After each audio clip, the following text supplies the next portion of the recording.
নমস্কার বন্ধুরা, Bengali food জাংশনে আপনাদের সবাইকে আবারও একবার স্বাগত জানাই।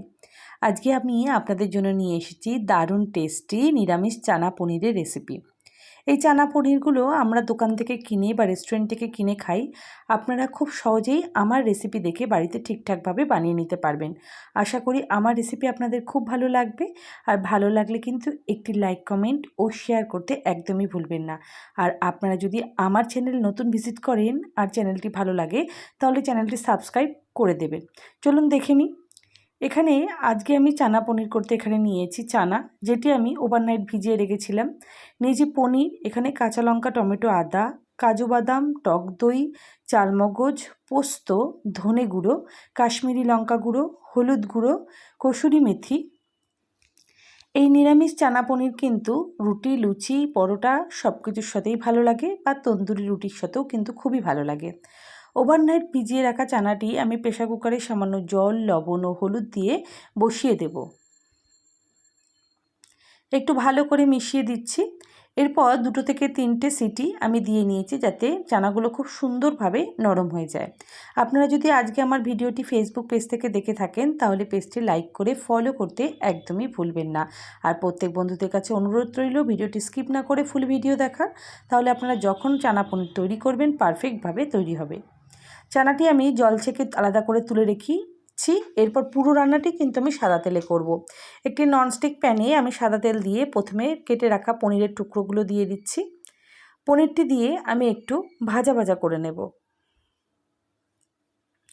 এরপর দিয়ে দিচ্ছি সামান্য লবণ।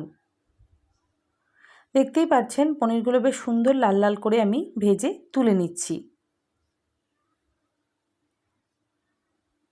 এরপর একটি মিক্সিং জারের মধ্যে আমি পোস্ত, চালমগজ, এর সাথে নিয়ে নেব কাজু বাদাম, দিয়ে একটি পেস্ট তৈরি করে নেব। আপনারা চাইলে এটি শিলনোড়াতেও বেটে নিতে পারেন। আমি বরাবরই প্রথমেই জল দিয়ে পেস্টটি তৈরি করি না, সবসময় দিয়ে প্রথমে একটি শুকনো খোলায় গুঁড়িয়ে নিই, তারপরে সেটিকে জল দিয়ে পেস্ট করি, তাহলে পেস্টটি কিন্তু খুব স্মুথ হয়। দেখতেই পাচ্ছেন কত সুন্দর একটি পেস্ট তৈরি করে হয়ে গিয়েছে।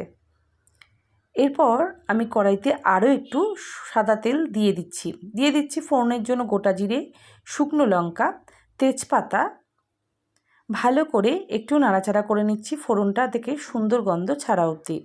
এরপর আমি অন্যদিকে আরেকটি পেস্ট বানিয়ে নিচ্ছি, যেটি হলো টমেটো, আদা ও কাঁচা লঙ্কা। এরপর ফোড়নের মধ্যে প্রথমেই আমি টমেটো, আদা ও কাঁচা লঙ্কার পেস্টটি দিয়ে ভালো করে কষিয়ে নিচ্ছে, যতক্ষণ না আদার কাঁচা ভাবের গন্ধটি চলে যায়। এখানে ঝাল আমি খুব কম ব্যবহার করেছি, আপনারা চাইলে লঙ্কার পরিমাণ আরও বেশি দিতে পারেন। এর মধ্যে আমি সামান্য হলুদ, লবণ ও কাশ্মীরি লঙ্কার গুঁড়ো দিয়ে ভালো করে মশলাটা কষিয়ে নেব। এরপর দিয়ে দিচ্ছি আমি 1 থেকে 1.5 চামচ মতো ধনে গুঁড়ো। এখানে আমি জিরের গুঁড়োটি ব্যবহার করিনি, শুধুমাত্র ধনের গুঁড়োটি ব্যবহার করেছি। দেখতেই পাচ্ছেন খুব সুন্দর একটি কালার এসেছে। এরপর দিয়ে দিচ্ছি সামান্য চিনি। সব কিছু দিয়ে মশলা কষিয়ে নেওয়ার পর বেটে রাখা কাজু, চালমগজ ও পোস্তর মিশ্রণটি আমি এর মধ্যে দিয়ে দিচ্ছি। যেহেতু কাজু দেওয়ার পরেই মিশ্রণটি ঘন হতে থাকবে আর ফুটতে থাকবে, সেজন্য আপনারা এই সময় গ্যাসের ফ্লেমটি লো করে ঢাকা দিয়ে দেবেন, তাহলে সুন্দরভাবে একটি তেল বেরিয়ে যাবে। দেখতেই পাচ্ছেন আস্তে আস্তে কিন্তু তেল বেরোতে শুরু করে দিয়েছে।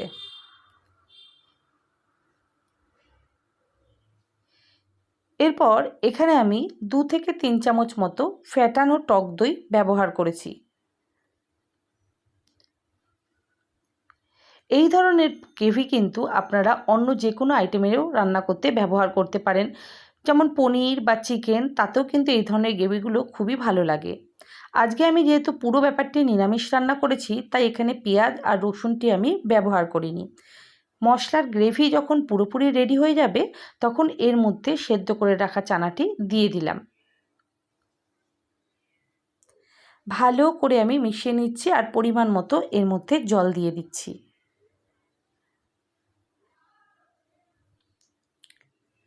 এরপর ফুটতে শুরু করলে ভেজে রাখা পনিরগুলো ওপর থেকে আমি ছড়িয়ে দিচ্ছি।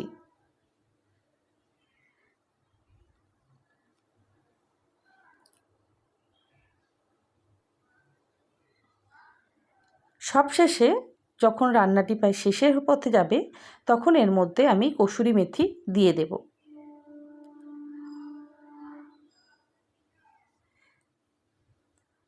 ওপর থেকে ছড়িয়ে দিচ্ছি অল্প পরিমাণ ধনেপাতা। আজকে চানা পনির পুরোপুরি রেডি হয়ে গিয়েছে, আপনারা দেখতেই পাচ্ছেন গ্রেভিও ঘন এসছে এবং পনির তো আর চানা সব কিছুই আগে থেকে রেডি। এরপর একটি পাত্রে ঢেলে নিচ্ছি। আশা করি আজকে আমার রেসিপি আপনাদের খুব ভালো লেগেছে, আর সবাইকে অসংখ্য ধন্যবাদ ভিডিওটি দেখার জন্য। সবাই খুব ভালো থাকবেন। দেখা হচ্ছে পরের একটি ভিডিওয়ে।